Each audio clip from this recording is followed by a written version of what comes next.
You ask Tiger to calculate. This deals with linear inequalities with one unknown.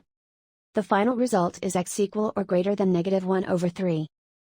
Let's solve it step by step. Group all constants on the right side of the inequality. Subtract 1 from both sides.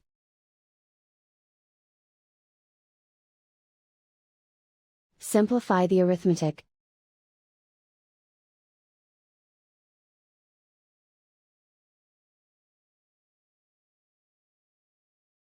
Isolate the x. Divide both sides by 3.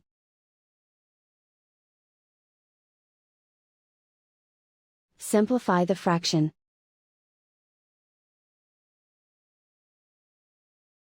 Plot the solution on a coordinate grid. And so the final result is x equal or greater than -1/3.